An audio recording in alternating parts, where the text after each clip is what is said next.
Welcome, everybody. Thank you for being here with us this afternoon. I'm just going to briefly say a few things about our series and then pass it on to my colleague, Mehak Khan, who's going to introduce our guest speakers and be in conversation with them.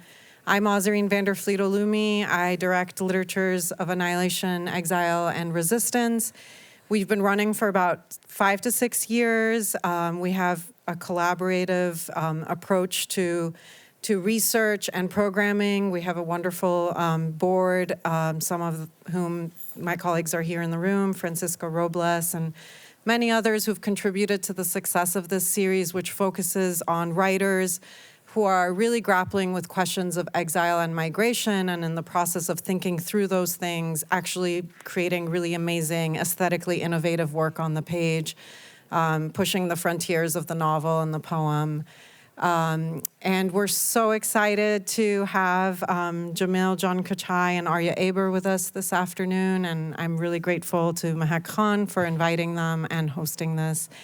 And I also want to acknowledge the Institute for Social Concerns, who is our primary host as a program, and we are also sponsored by the Kroc Institute for International Peace Studies, the English Department, Gender Studies, American Studies, many, many units on campus that we're very grateful to. So thank you for being here.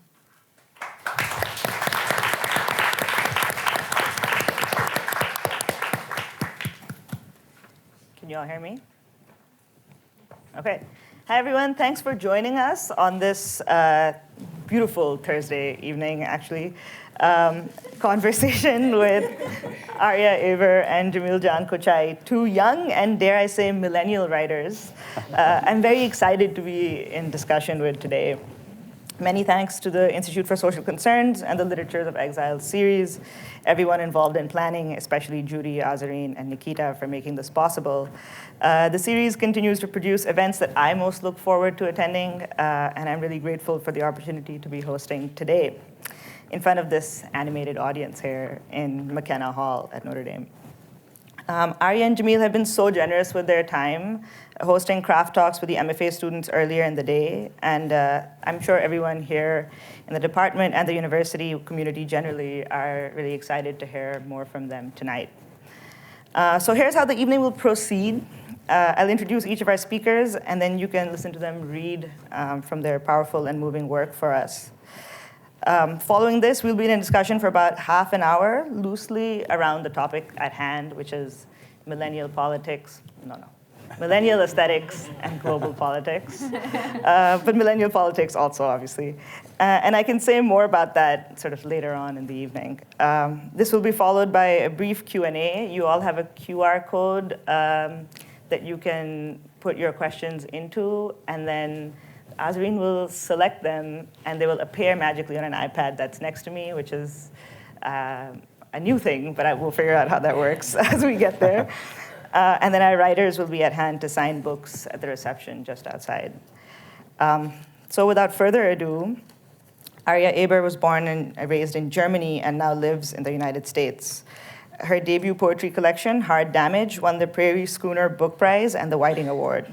She's a former Wallace Stegner Fellow at Stanford and graduate student at USC, and her writing has appeared in The New Yorker, New Republic, and Yale Review, Granta, and elsewhere. Raised speaking Farsi and German, she writes in her third language, English. She serves as the poetry editor at Amulet, as a contributing editor at the Yale Review, and works as an assistant professor of creative writing at the University of Vermont. Aria Aber divides her time between Vermont and Brooklyn.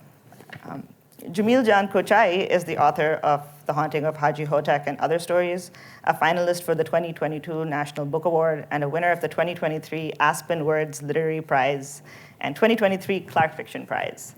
His debut novel, 99 Nights in Logar, was a finalist for the DSC Prize for South Asian Literature and a winner of the John C. Zacharis First Book Award. Kochai was born in an Afghan refugee camp in Peshawar, Pakistan, but his family originally hails from Logar, Afghanistan. He earned his Bachelor of Arts in English from California State University, Sacramento, his Master of Arts in Creative Writing from the University of California, Davis, and his Master of Fine Arts at the Iowa Writers Workshop. His short stories have appeared in The New Yorker, Plowshares, Zoetrope, the Sewanee Review, and A Public Space, and they've been anthologized in the O. Henry Prize Stories, the Best American Short Stories, and the Norton Introduction to Literature. His essays have been published at The New Yorker, Literary Hub, and the Los Angeles Times. Kochai was a Hodder Fellow at Princeton University and a Stegner Fellow at Stanford. He teaches creative writing at Princeton University. Please give a big hand to our two speakers today. Actually, we didn't decide which of you is going to go to first. Which one of you wants to go first? Why don't you go ahead, Aria? Okay, sure. All right. So I'll turn it over to them, and then we'll come back to discuss. I'm used to it alphabetically, and I always have to go first.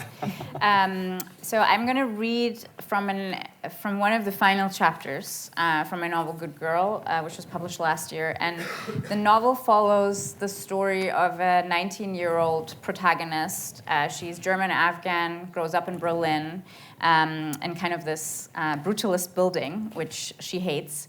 And throughout the story, without giving too much away, it's kind of a novel of passing as well. She conceals her identity and tells people that she's Greek and not Afghan. And there's a lot of hatred towards a lot of the people in her community, and eventually she more or less overcomes it. And I think to me, this is one of the most important parts in the book, personally, when she's looking at a photograph and has this semi-realization about her father and other people. So without giving too much away, I'm going to read from this chapter now. Something big happens. Something bigger than you. My mother marches at a student protest in 1984, wearing suede boots, the sun rising over the mountain. Or 70 years earlier, Kafka wakes up and learns that Franz Ferdinand was assassinated. Sunlight moves through the water glass on the nightstand. God comes down to Moses and tells him to refuse the golden calf, to take his children out of Egypt. My great-great-grandfather leaves his tribe on the Iranian border and settles in Afghanistan and says the Shahada. A whistleblower sits in a courtroom, his gaze turned toward a blue book that contains the sentence that will define his fate. Trials are held. The world spins. We sent rockets into space, robots that take pictures of planets we have never been to. We write down the law, we amend it, and we define who is good, who bad. Documents are classified, hidden for years. Exile, war, terrorism. A girl brushes her hair and plants a bomb in a cafe in Algeria. I felt no regrets. I did it for my people, she will say from her prison cell. Apocalypsis, which means revelation. The bride removing the veil, turning her face in the direction of the grainy wind, sand fluttering in her eyes. You watch the news. Everything you feared is true. They hate us. You belong, you understand, to the others. You think of Celan's Todesfuge, the image of graves in the sky. You think of Palestine, and then, as always, there is loneliness, a loneliness as old as your childhood. These thoughts passed through me as I stared for 10 minutes at a photograph of my father. He's with his cousins, presumably, though these other men could have been anyone. The picture, taken from the frog's perspective, is backlit, eliciting an aura of darkness. The men are crouched on a hill toward the right. Gray, minimal shrubbery dots the landscape. Only my father looks into the camera. They wear cotton pants and keffiyehs and dismal shawls on their shoulders, one of them holding what I at first glance mistook for a rifle, but is just a camcorder. I kept staring at it, wondering who they were or where it was taken.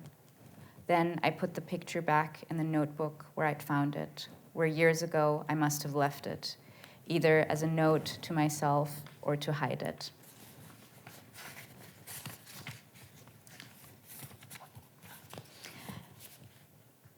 Mosques were vandalized, death threats sent to synagogues, carefully typed up on the backside of postcards with Botticelli prints. A package of feces was sent to a Turkish community center in Dortmund. You're next, the graffiti tagged on a bakery in Kreuzberg said the graffiti tagged on a bakery in Kreuzberg after it was set ablaze overnight. But then the news died down. We have it under control, the police said. Everyone is dead or in custody. And yet I saw the faces of neo-Nazis everywhere, shrieked when I felt a hand on my shoulder in the supermarket, only to turn around and find a grandmother asking to reach for the milk. The fear wasn't unlike grief. In the months after my mother's passing, every woman wore her face. I imagined guns and handbags behind counters, dreamt of my father being pushed into traffic, someone putting a bullet through my uncle Rashid's head from the backseat of his taxi. Walking past newspaper stands or clicking through headlines, I feverishly anticipated finding the neo-Nazis who had robbed the apartment, American football and young Elvis, the way they'd quoted Nietzsche, repeated the word human. I was sure they were affiliated with the underground movement and was waiting for the great reveal to learn that they had gone to high school with the shooter, but they never appeared anywhere. And I didn't know whom I feared more, the ones with shaved heads and combat boots who wore their logos proudly on their bodies, or the lanky IT guys in H&M jeans who looked like you and me, who smiled, either coy or sweet, when passing you on the street.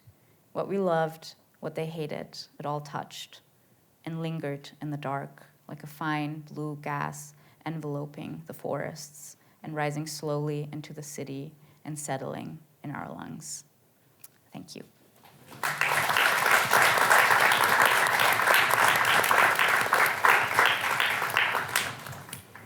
That was beautiful.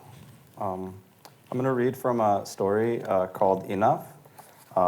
It goes in and out of time a little bit with the narrator's memories, but it's largely, it's set within the scene when the narrator's son is sort of rambling at her, and it keeps coming back to this scene and then into memories and then back to this scene. Enough. Rangina does not know what to say to her brute of a son who will not stop shouting about pills or land or a stolen envelope of cash he meant to donate to the orphans of Logar because he's rambling now, absolutely rambling in front of her beloved daughters come all the way from Fremont to visit Rangina in this lonesome living room. Her son has decided to paint the most despicable shade of blue, just sitting there, the poor girls, watching their old mother get harangued by her only living son on the earth, who is shouting, "I found the torn envelope in your drawer of photos." And of course there's no way for her to respond to all of his accusations without weeping like the child she had been, once married off to a 60-year-old nomad at the precious age of 15 or 14, or who knows how old exactly, though Rangina did recall she was not too old to be playing with the dolls she fashioned out of clay from the edges of the rivers near where her youngest son would one day be murdered. When her mother approached her in a coat of ash or dust or snowflakes and informed her that within the year she would be married and moved and pregnant, again and again pregnant, leading to so many little unmarked graves in the apple orchard beneath the falling blossoms, as if Allah, all praise be to him, were saying, "Look, I know, but then there's this, until the baby stopped dying with the birth of her eldest son, the survivor, the rambler, still somehow rambling beneath the half-lit ceiling light he has failed to fix for the past 3 months, no matter how many times Rangina moans, 'This darkness will swallow me.' His massive frame blocking the television and the fake fireplace and the cabinet containing Rangina's favorite photo of Watak, his head shaved, his mustache barely sprouted, his soft lashes sparkling with frost, his lips slightly parted as if he is about to speak. But then his older brother, the survivor, speaks in his place, rambling about the pink pills from the Target CVS instead of the pharmacy at Rayleigh's, which was where Dr. Ahmadzi had sent all her medications before he died, before her eldest son moved the family out of their 3-bedroom house in Broderick to their 5-bedroom house in Bridgeway, despite the fact that she secretly preferred the smaller house and the bigger bedroom she shared with their eldest grandson, just 6 at the time, and so meek and so gentle, he would hold her hand every night to fall asleep. And then there were the ancient oak trees in the backyard and Faisal Market down the road, only a mile or so, a 15-minute walk for some dried mulberries or kishmish, or fresh bread, or a conversation with another Afghan. While in Bridgeway, she was surrounded for miles by nothing but houses, her white neighbors and their houses, her white neighbors and their dogs and their houses, their vicious dogs, always barking, always yapping and lunging, always on the brink of tearing away from their owners to rip open her insides like she had seen the communist dogs do in the pits of the orchards where her children had picked apples while searching for her eldest son who, thank Allah, all praise be to him, was not eaten by those dogs or blown to pieces by the bombs or shot near the bank of a stream, her white neighbor's dogs preventing her from going outside and taking a walk and shedding the pounds piled up on her belly and back and thighs, and, she supposes, the valves of her heart. Otherwise, why wouldn't her son stop rambling that she had forgotten to take her blood pressure meds or had accidentally hidden them in the sheets of her bed, only for her son's snoop of a wife to find them one day and claim that Rangina was hoarding them to gift to her only living sibling on the earth, who, yes, perhaps, is an addict and a swindler and a wife beater, but who also has very severe heart problems. And when you consider the state of Logar, that is, the ongoing years of bombings and shootings and random roadside executions, the Khalkyan, the Soviets, the Mujahideen, the Taliban, and the Americans, well, how could you blame her poor brother for deciding to steal? Is it even stealing a small slice of the land that should rightfully belong as much to her as it does to her son, the rambler, and his viper of a wife, always watching, always listening, whispering, informing Rangina's brute of a son whether or not Rangina is taking her pills, or stockpiling her napkins, or shutting off her oxygen tank to keep it from overheating, or waking up in the night unable to breathe, or telling the truth on the phone to her daughters, or spitting loogies directly beneath the corners of the carpets where no one looks, except, apparently, for her son's snoop of a wife. A Farsiwan, you know, like Rangina's mother, a weak-willed woman. Her son's wife laughs at everything, eats your insults, doesn't say shit to your face, but then reports every word back to her husband, who rushes Rangina, a big man rambling about respect and kindness, though he certainly doesn't ramble very respectfully. Even now, even in this lonesome living room, finally filled up with all her children, rambling in front of her beloved daughters, come all the way from Fremont with their little babies just to see her, rambling so loud she can barely hear Alex Trebek say, on October 7th, 2001, Operation Enduring Freedom began in this country. By December, the U.S. had dropped 12,000 bombs and missiles. With the weary resignation of a dying man, the same resignation she had seen in the long-haired boys she hid in her home, in the soft grass of the cow's pen, between ambushes and firefights, boys so young they could have been her sons, boys so beautiful they could have been dreams, all of them armed and dying and pretending to be prepared to die, and her son among them, her eldest son, just as beautiful, just as young, just as resigned to die in the wake of his younger brother's death, but now alive, now old, now ugly, now angry, now pacing up and down the living room, now yanking at his beard, now re-rambling along with her daughters, the traitors, about the pink pills Rangina has inadvertently lost, the pills he say are for her heart, but which, in fact, Rangina found out were for her mind, picking up on the words anxiety and mania and panic, words she remembered and repeated to her daughters, her trusting daughters, from whom she learned that the words referred to ailments of the mind,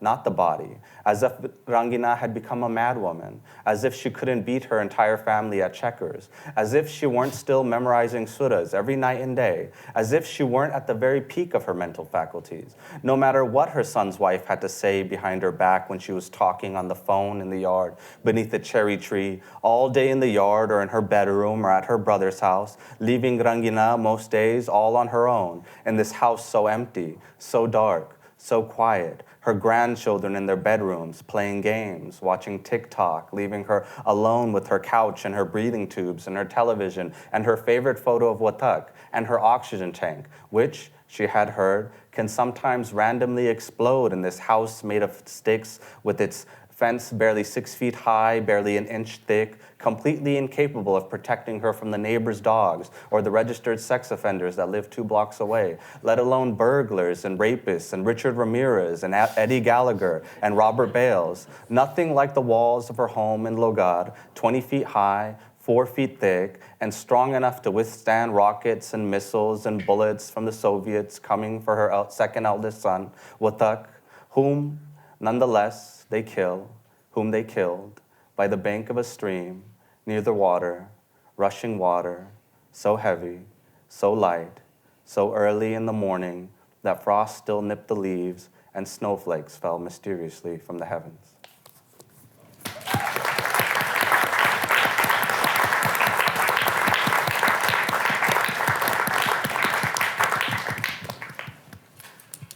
Thank you. Thank you both for incredible readings. Okay, are you guys ready? Tamagotchis, Game Boys, point-and-shoot digital cameras, Pokemon, Harry Potter, R.I.P., David Beckham, Lord of the Rings, PS2, Spice Girls, Backstreet Boys, Britney Spears, Lady Gaga, One Direction, Avicii, Coldplay, Pitbull, Hozier, Florence and the Machine, Linkin Park, The O.C., One Tree Hill, Charmed, Game of Thrones. Some of this may make you cringe. Some of this stuff you still love. It's a semi-random cross-section of some of the cultural touchstones from when a generation fondly known as millennials was born, somewhere between 1981 and 1996. You can connect this generation with the music you now hear in a Chipotle, you know? Or like that Modest Mouse song that you hear in the reboot ads for Scrubs. People between the ages of 30 and 45 right now playing tennis if their carpal tunnel is not too bad, and pickleball if their knees are beginning to creak. I jest, but I am setting the stage for our discussion today, where between the three of us, relatively younger millennials, a conversation about literary aesthetics and politics is going to unfold. Does this description appeal or apply to us, born in vastly different contexts? In a refugee Afghan community in Munster, Germany, an Afghan refugee camp in Peshawar, Pakistan, and a military hospital in Rawalpindi, Pakistan. Was everyone shared in their experience of this culture? I haven't asked our speakers this question, so I'm looking forward to what they think. What is certainly the case is that there was at least one historical moment which marks a before and after for this generation. That is 9/11 and its effects on the lives of Afghan generations to follow, playing out in political relationships between the US, Afghanistan, and Pakistan to this day. In fact, as we speak, conflict between Pakistan and Afghanistan is escalating, with civilians once again bearing the brunt of military shows of force. In terms of area designation, when I was growing up, Pakistan was not really South Asia the way India is, you know, like yoga, mounds of turmeric, saffron, that sort of thing. But it's a nebulous area that was sort of all desert and Taliban. One summer, interning at the United Nations, I put together a report on the efficacy of building portable toilets in the AFPAC region. These abstractions of geography have always been handy for humanitarian intervention, but what of the people that grow up there and emerge from the fallout of everyday war? I do not mean to suggest I grew up on the front lines of war. I will say that when there was a suicide bomber attack at the Marriott Hotel in Islamabad in 2011, all the windows in my house, less than a mile away from the hotel, shattered. Yet life proceeded apace, right? I still listen to Avril Lavigne on my CD player. I snuck out to the ice cream parlor we all hung out at and learned to tell gunshots, fireworks, and small bombs apart. It's the kind of everyday life you see during the Troubles in Ireland in the 90s, a la Derry Girls. And indeed, my high school band loved to cover Zombie by the Cranberries for very obvious reasons. And Derry Girls is very funny, right? There is space for humor in the face of the daily threat of violence. Jamil Kochai's fiction does that kind of work too, making us laugh in situations which we might not expect to laugh in. In his story, Hungry Ricky Daddy, as the main character is on hunger strike, the rest of his 11 college roommates have been fighting over a microwave, AKA something with nuking potential, right? Transporting the scale of global conflict to a situation knowable to an average American college student. In his novel 99 Nights in Logar, the narrator Marwan runs around with a Coolpix point-and-shoot camera in his backpack full of supply gear, inspired by reading Tom Clancy novels. Actually, I want to ask both of you about cameras. We have to remember this. Sure. These moments in the childhood and adolescence of millennials seem striking to me for the way that they thread war and the tragicomedy of everyday life together. For Neela, the protagonist of Aria Aber's Good Girl, this world so other to Europe catches up to her in unexpected ways. Throughout the novel, Neela's Afghanness is a secret kept from everyone, her boyfriend, her friends, etc. Well, you said this, so I didn't have to feel like I was giving a spoiler. Yet on a trip to Italy, as it so often does in fiction, and what is it about Italy? I don't understand. The fiction collapses. Consider this scene from the novel. So they're all sitting in a taxi, and the Eritrean driver is speaking. The Uber driver is speaking to Neela primarily. His broken English turned into a sing-songy lull. The more he spoke, the more I was inclined to think that the vivacious story of the Tigray guerrilla fighters resembled ours, the myriad stories of Afghanistan and its freedom fighters. I cracked open the window, let in the air. Ocean salt, warm sage, pine, exhaust fumes. Somewhere the yawp of forest birds. He told me about his children and his sisters who were everywhere in the world. He told me he was alone in Venice, that he had no one. He told me that he had been in prison in Eritrea. I knew deep down that he needed to tell the story because he needed someone to speak to. I knew I was a vessel against which his reality, far from here, became more real. My yes, oh wow, that's horrible, meant nothing, contained nothing, and didn't really change anything. And yet, for the first time in a long time, I felt as though I wanted to touch someone's hand, tell them that I understood him, that I was an Afghan. Oh, that I was Afghan. So her affinity with the Eritrean cab driver sets her apart from the Aperol drinking, cafe lounging group of cosmopolitan elites she finds herself traveling with. How disconcerting this cognitive dissonance, and how movingly rendered. These are some sketches towards ideas, right, regarding the connection between millennials' aesthetics and politics. We have such an interplay of languages, locations, and contexts at work.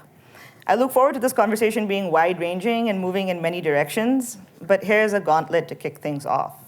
When we think of millennial fiction, the paradigmatic example is Sally Rooney, widely hailed as the first millennial writer. So what does it mean to be millennial in terms of the questions, themes, and aesthetics that your fiction explores? And so I'm asking both of you this, specifically because between the two of you, locations shift from Berlin to London to New York, Sacramento to Logar. How do you see your work as part of a new generation of writing from and about the global South? Do you want to start now? Yeah, I can start, yeah.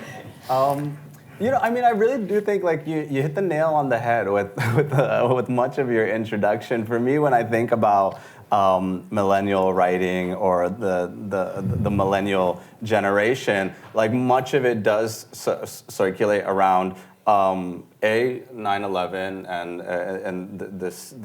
the war on terror in general, and how the escalation of that war on terror all throughout the early 2000s and continue on to today, but then also like the emergence of the internet and then the internet, war on terror.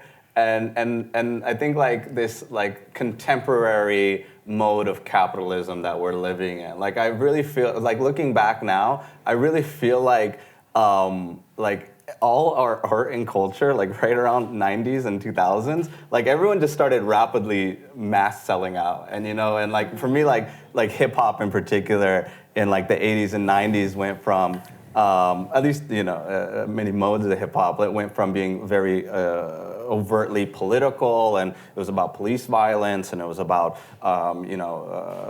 this revolutionary mode of thought. And then in the 2000s we get 50 Cent, and it's it's get rich or die trying, and it's all about just kind of like this hyper capitalist mode of thought. And that and that's not just the case for hip hop, but film and other forms of media. Like selling out was it just felt like it was no longer uncool, and so when I think about that time, I'm constantly going back and forth with these phenomenons that were all occurring at the same time. Our entrance into the internet age, the war on terror, and then this sort of like hyper capitalism that we live in this day. That was very beautiful and very well said.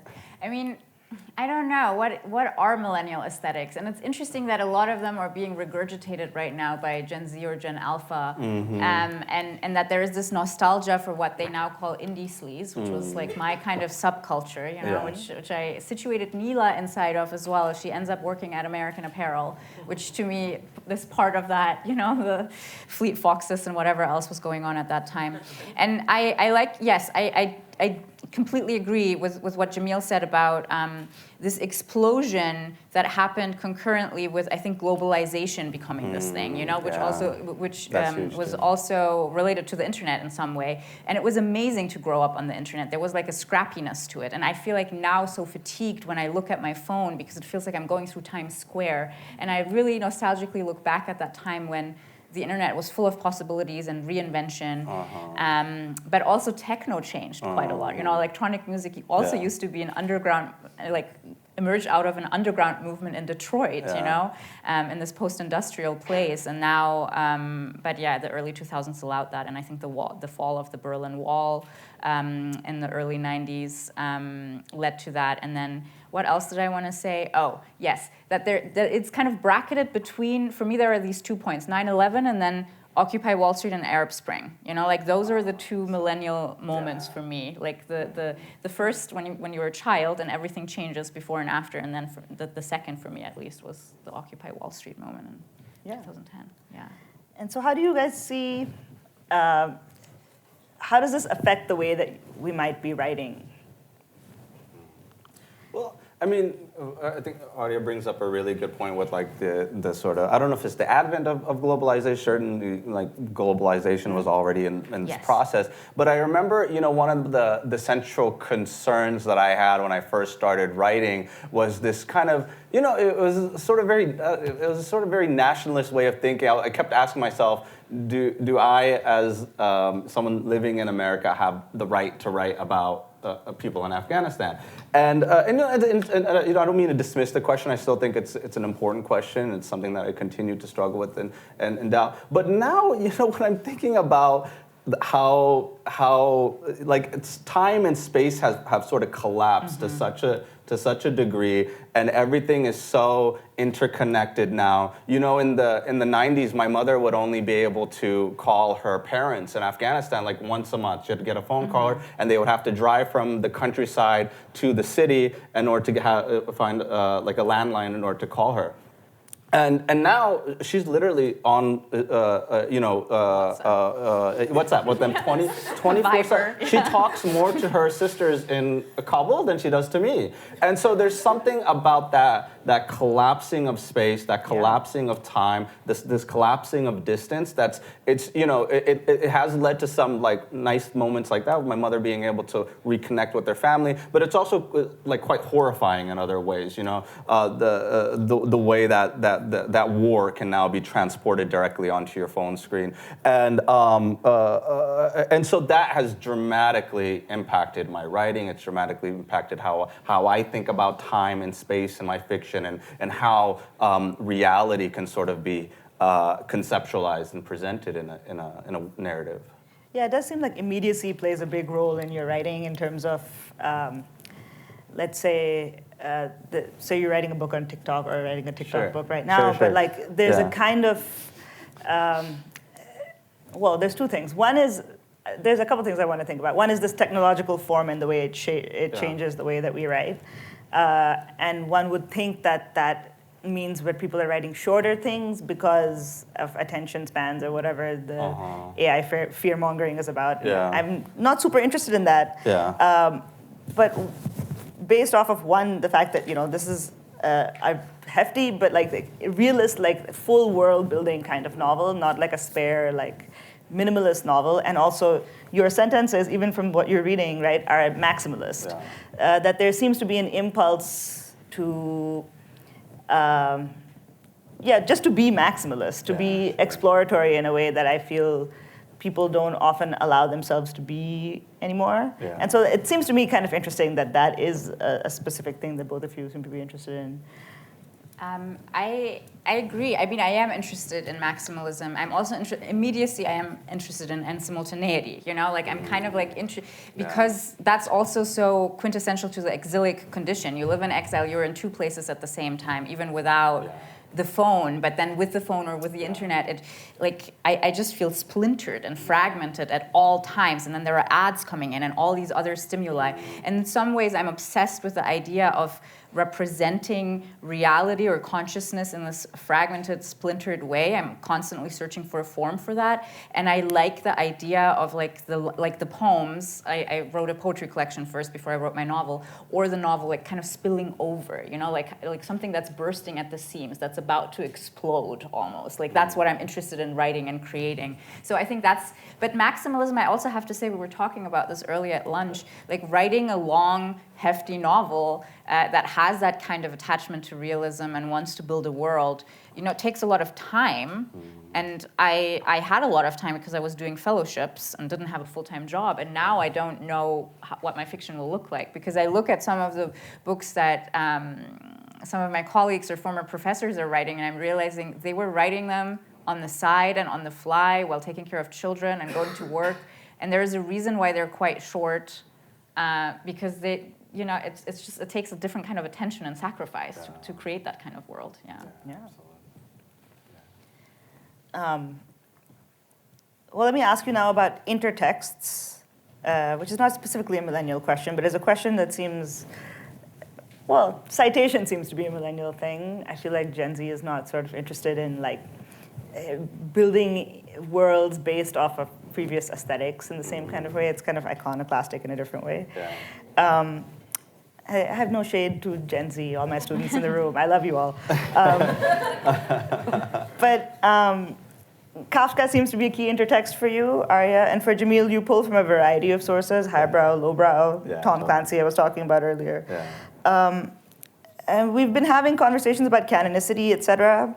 What relationship do you see your writing as having with the canon of Anglophone or European literature? And relatedly, how do you see yourselves in relation to Afghan fiction, if that is a category that is useful to you? Yeah, no. I mean, I love the canon.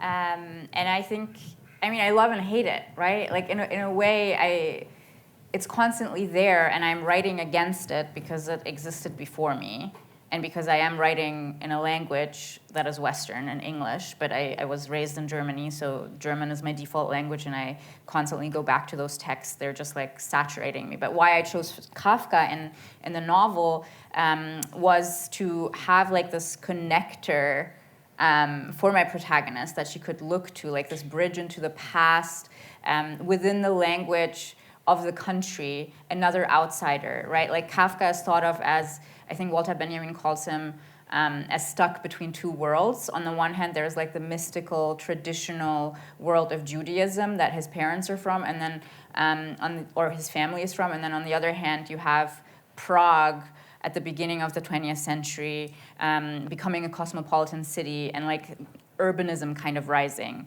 And Nila, even though she lives 100 years later in Berlin, in a different city, is also stuck between those two worlds. And I was interested in mapping a parallelism between the two and offering her kind of like, like a guiding figure to look at while she feels so alone. Yeah.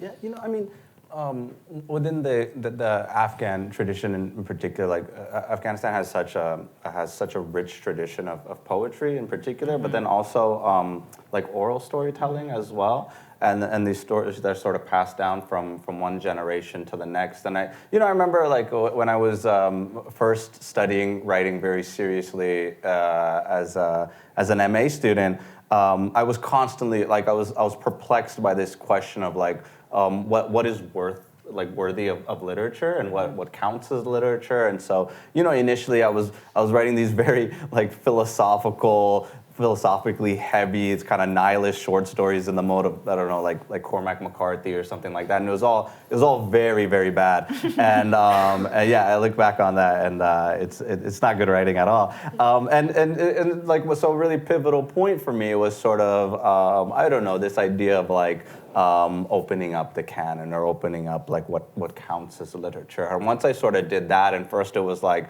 bringing in like this tradition of oral storytelling that like my parents had passed down to me, but then it also was like, well, if I can if I can write about that, then why can't I write about Metal Gear Solid or Tom Clancy or like I try to wear all of my influences on my chest so people, I don't know, it's one of those things where I always feel like I'm trying to stuff my stories with as much as I possibly can, just because I don't know, I just personally feel so overwhelmed all the time by just all the entertainment and the culture, and that's constantly getting blasted at me. And so I'm like, okay, let me try to work through that in the fiction. Yeah, awesome. I'll ask another question, but in the meantime, if you have your QR codes on you and you want to put your questions in, please do. Azreen, yeah? Okay. Yeah, so I have some questions here that I will pull from and ask while you all, anyone who hasn't yet asked a question can put a question in if they like. I don't know who they are by, but if you want to identify yourself when I read them out, feel free to do so. In Good Girl, Rebel Rebel by David Bowie plays at a pivotal moment for Neela at the beginning of the text. For both authors, how does music affect your writing, and how might you consider incorporating it into your writing, and generally anything else you want to say? Thanks. Okay, there. I love David Bowie.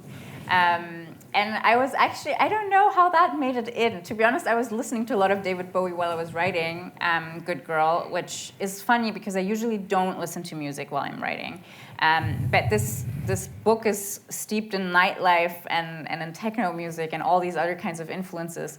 And I had to, in order to kind of inhabit that world again, maybe just seat myself in those in those artistic objects which music is included in. And I don't know, what else can I say about music? It's important. I feel like I want sometimes I want a sentence or a scene to move like music, to move like a song or a melody or whatever. So I am heavily influenced by it, but I also don't understand music. I have no musical brain. I will also say that if anybody does want to interject from the audience, I'm happy to field that as well. Yeah. Yeah, and it's the same as like no musical brain whatsoever, no musical talent. I am I'm a huge hip hop fan, and that I actually think my love of language began with hip hop before everything else. It was like the music of Nas and Biggie and MF Doom, and just the wordplay and the rhythm of it and the flow and shifting from one image or theme, oftentimes very political, oftentimes could be quite violent, and being able to kind of encapsulate that all within just like a couple of verses, it was so incredible to me. It was so magical to me. And I think since then, since I was very young, I think I've been trying to capture that to some degree in my writing. Yeah, that's great. Which one am I going to ask?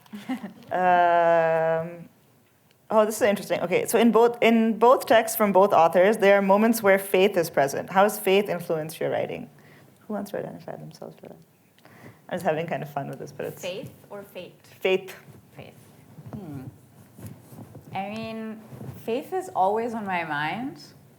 I'm constantly interested in exploring the divine. I do think that language is a way to do that. I always want to, I think this is so normalized for Muslims, but it's not as present in other religions. The fact that we don't translate prayer, right? Like everyone prays in Arabic, even now, it's not accepted as a prayer when I think, when you're praying in a different language. So I grew up learning the prayers, even though I didn't know what they were saying after. Maybe the first couple of words I knew, but then at some point I was reciting something that I had no idea what it meant, but I knew it meant it would connect me to the other realm or to God.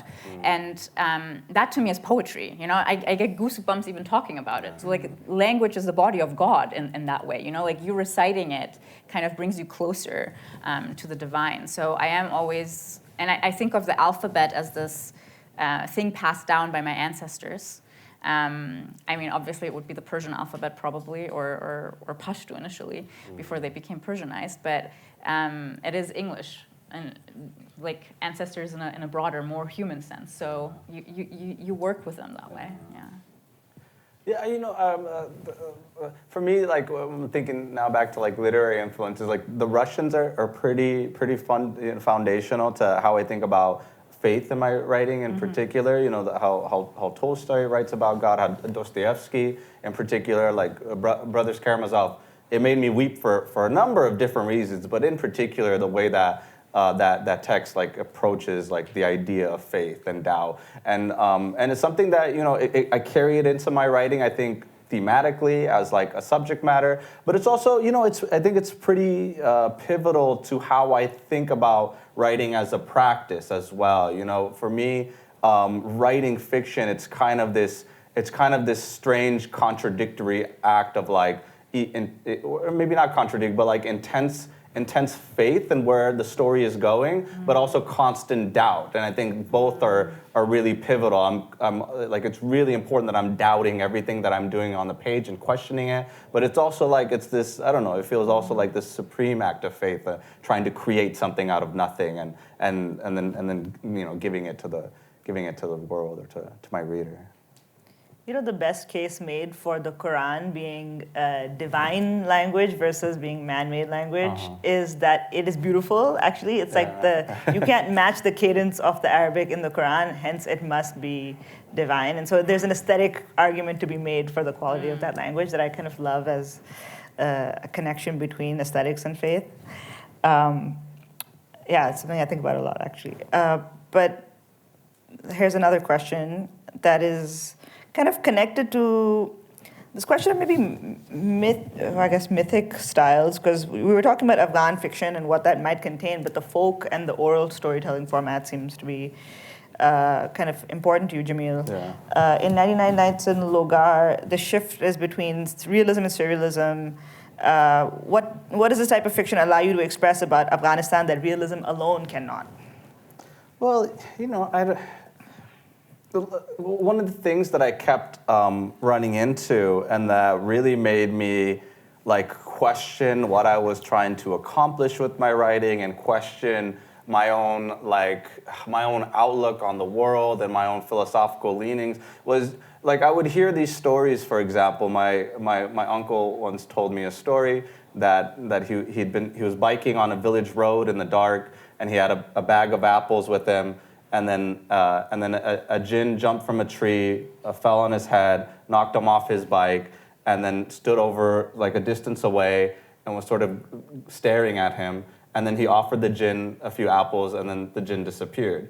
And so my first instinct when I hear that story is to kind of rationalize it, And I'm like, maybe it was a raccoon he mistaken with, or maybe he was, it was dark, he was frightened, the thing. But then I end up questioning, like, why? Why do I feel this need to rationalize? Why can't I accept this story as it's being told to me?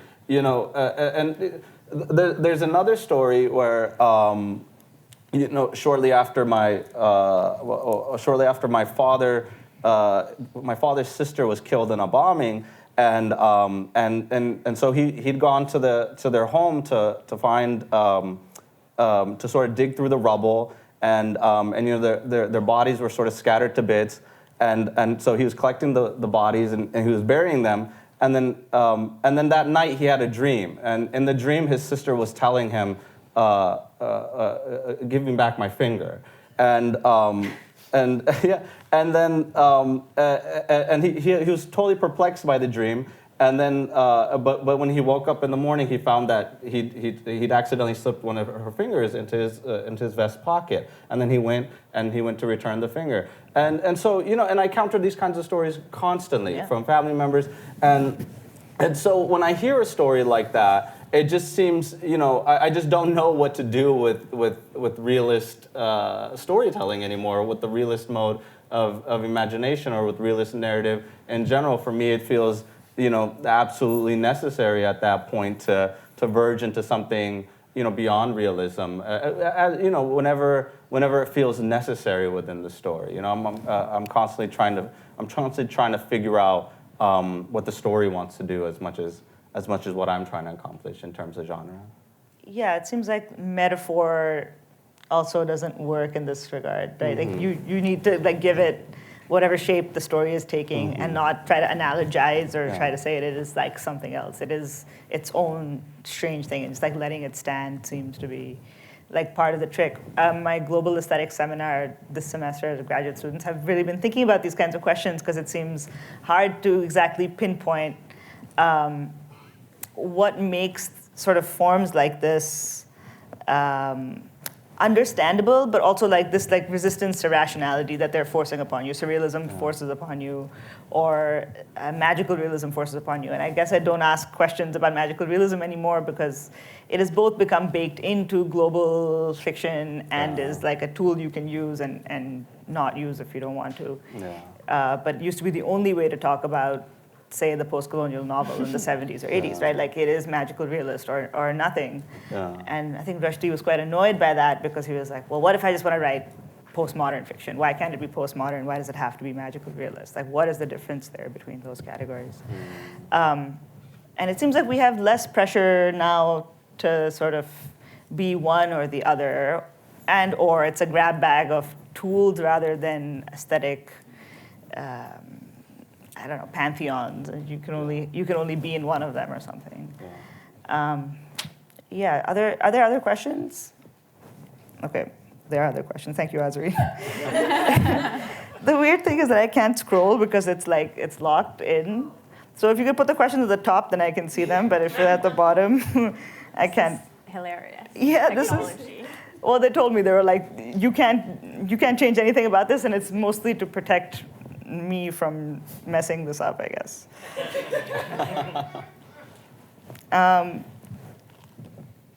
Where it says anonymous rabbit is putting in. Okay, I got it. Yeah, I see it. And somebody asks, I think a lot about the invasive nature of war. It doesn't only consume spaces and minds, it physically touches. The screen culture brought war first to the movie theaters, then to the living rooms. Later it entered bedrooms and kitchens, and now it's anywhere we bring our phones. Do you think the spaces that aren't affected by war are possible at this point? Either. No. I don't think that's possible. I think that wasn't even possible before phones, you know? I think it depends on what war we're talking about. Are we talking about the genocide in Gaza, because that's what we're all funding with our tax money? Right now we're also funding the bombs that are being dropped in Iran. For a long time we were funding the bombs that were being dropped in Afghanistan, and trillions of other dollars that somehow mysteriously disappeared in 2021. And that, I don't think we can detach ourselves from that. I think it's an illusion. Yeah, that's my very serious answer. Yeah. Did you want to? You know, I mean, largely, I agree with Aria. I think, you know, one of the things that